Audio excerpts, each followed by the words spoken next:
I was talking to Frank, one of my subscribers on the channel, the other evening, off and on for a while.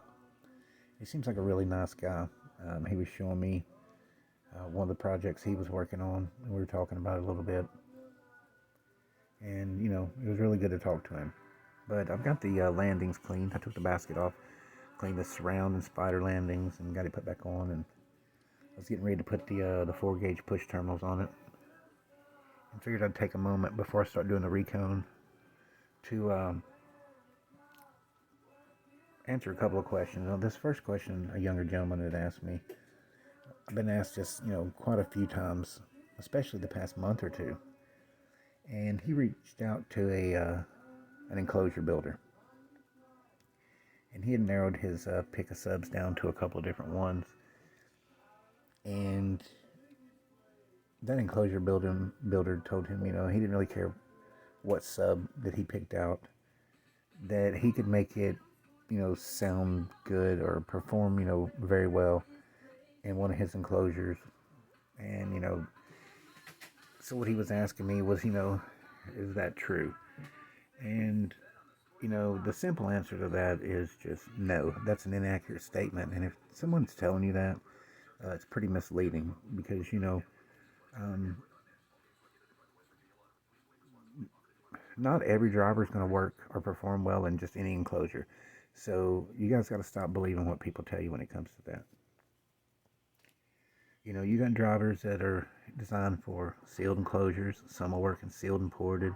Some are ported only. You know, I guess what I'm trying to say is it doesn't matter what type of driver you get, a mid-range, a mid-bass, a woofer, a subwoofer, a PA driver, whatever. That particular driver is going to do exactly what you tell it to do up until the point where, it'll just destroy itself, because it just doesn't know any better. You know, it's just going to do whatever you tell it to do in the environment you put it in. I mean, that's just, so no, any subwoofer will not work in any type of enclosure. Will it make bass? Yes. Is it going to work properly? No. And so one of the things I went over with him is what you can do is if the manufacturer has the TS parameters listed, you can take the FS of the driver, and the FS is just the resonant frequency of the driver in a free air state when it's not in an enclosure. And you're going to take the QES of that driver, and what the QES is just it's the electrical properties of this particular driver, okay? And that's going to account for like the motor, the magnet, and the voice coil. So what you do is you take the FS and you divide it by the QES, and that's going to give you a number. And that number is going to be like a guide or a guideline to tell you, what that driver is going to work or perform best, be the most efficient in, work best in. So when it's like 50 and below, that driver was, designed to work in a sealed enclosure, which means it'll also work in a full filter very well. When you go above 50 to around 80 or 90, that subwoofer is going to work in a sealed or ported enclosure. But, as the higher up you go, it starts leaning away from the sealed portion of a sealed enclosure and lean more to a ported enclosure. And when you get around 80 or 90 and up, that driver was designed for a ported enclosure, like a ported alignment only, which means it'll work, really good in a sixth order as well. So, I hope that can help you when you're picking out a driver. You can take those, like I said, it's the EBP, it's the efficiency bandwidth product. We went over several things, and, he wanted, I explained to him what the QES was, and then he asked, what is QMS? And that's the mechanical properties of this driver. It's going to include like the suspension, the surround and the spider and so forth. And then when you get to the, like the QTS, the QTS is just the overall Q of the driver. And then once you get to the QTC, it's the total Q of of your speaker, the total Q of your subwoofer or driver in an enclosure. And what they'll do, and in an enclosure, and it's going to be like all the resistances and so forth, okay? So we went over several things with that. And I told him, that EBP is just a really good way to see what it's going to perform best in. And so he had, a couple other questions, and we went over things like VAS, VAS is just the volume of air, and it'll have like the same compliance as the suspension, as the speaker's overall suspension and stuff. So when you have like a stiff suspension in a driver, um,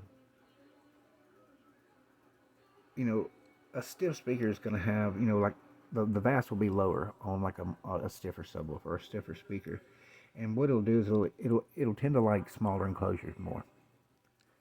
And then when you have a more compliant suspension, like a real soft suspension, it's gonna, it's gonna want a larger enclosure.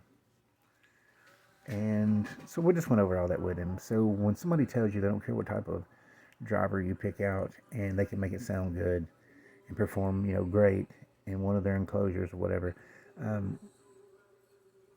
it's just, it just isn't true. I mean, that's just,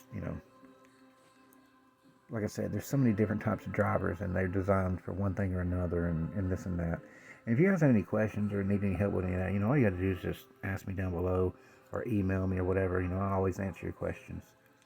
The other question was, somebody wanted to know, like, when the driver was blown and they're tearing it apart, and the voice coils come unwound in it, and a lot of it's down in the motor and gap. How can you get that out? Well, the first thing is if you still have some of the your wire attached to the former and you're tearing it apart, just don't start yanking that shit out, because the wire will break. And you want to try to get as much out without the wire breaking as possible. And if you get to a point and your wire won't pull anymore, I would just stop. And what you can do is either you can get like a really small screwdriver with a really small shaft, or you can go to like Harbor Freight or anywhere where you buy tools, or even pick them up online, like Precision Picks, and they'll have a handle and like a long shaft or a shank on them, and then they'll have different curves and bends on their tips. And what you do is, before your wire breaks, just try to get them in there, and it's like, get them in the gap and just start working that wire out. And if you do get to a point that the wire breaks, if you can get some of the wire up above the top plate,